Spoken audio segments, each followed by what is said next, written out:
The World Where Wishes Worked. A short story by Stephen Goldin. Narration by Kenneth De Silva. There once was a world where wishes worked. It was a pleasant enough place, I suppose, and the people were certainly happy.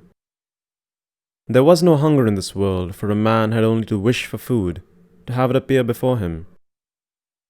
Clothing and shelter were equally easy to obtain. Envy was unknown there. If another person had something that seemed interesting, it was only a wish away from anyone else. There was neither age nor need. The people lived simple lives, devoted to beauty and the gentle sciences. The days were a pleasant blur of quiet activity. And in this world, there was a fool. Just the one. It was enough. The fool looked about him one day and saw that everything was the same. Beautiful people doing beautiful things amid the beautiful scenery. He walked away from the others, down to a private little dell beside a lily pond, overhung by graceful willows and scented with spring fragrance. He wondered what things would be like if something new or different were to be, and so he concocted a foolish scheme. "I wish," he said, "that I had something that nobody had ever had before." Only a fool could have made a wish like this, for he left the object of his desire completely unspecified.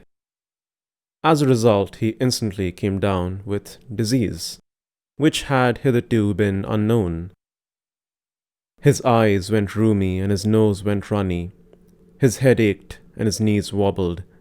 Chills ran up and down his spine. "I don't like this," he said. "Not at all. I wish to cancel my last wish." And he immediately felt well again. "That was close," he sighed, as he sat down on a large rock beside the pond.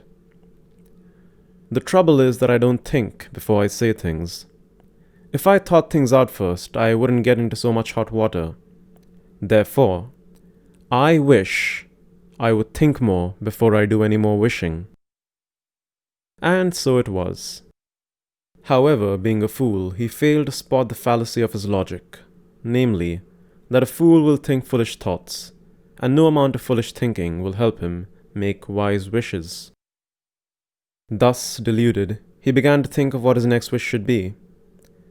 He did not even consider wishing for wealth, since such a thing was impossible in a world where everyone had anything. Material desires were too commonplace.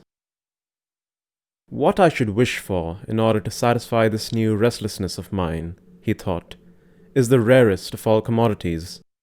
I wish for love."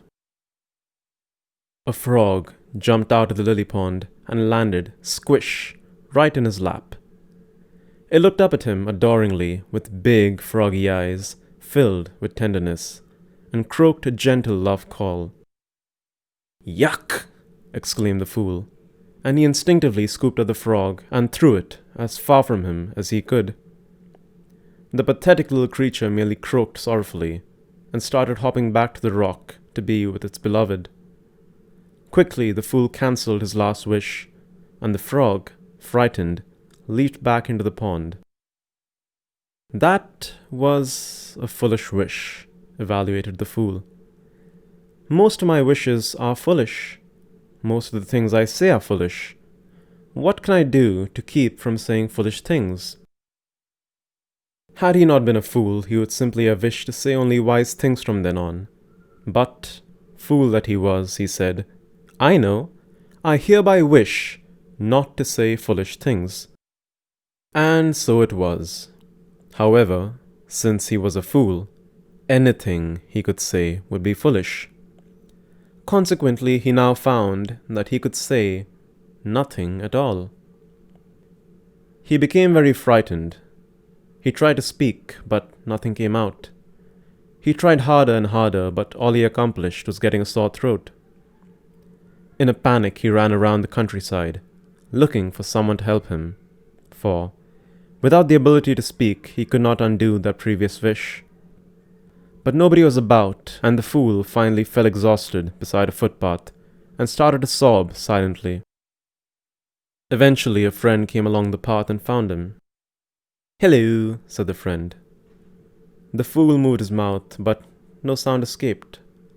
"I don't believe I heard you," the friend replied politely. The fool tried again, still with no success.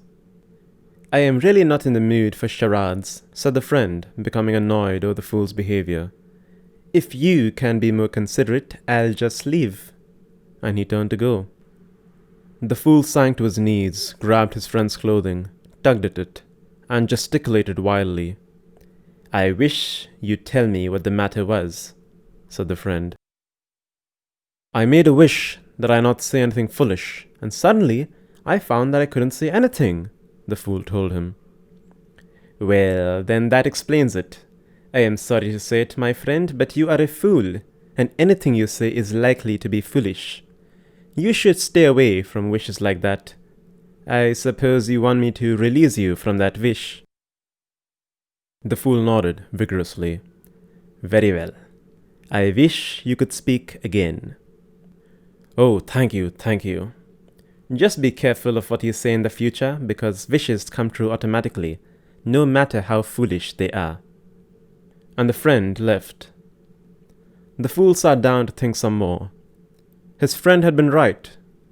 Anything he was likely to say would be foolish, and his wishes would automatically come true. If that was so, and it was, he would always be in trouble. He could remain safe by not saying anything, but he had just tried that, and he hadn't liked it at all. The more he thought, the worse the problem became. There seemed to be no acceptable way he could fit into the system. Then, suddenly, the answer came to him. Why not change the system to fit himself? "I wish," he said, "that wishes did not automatically come true." Now things are tough all over.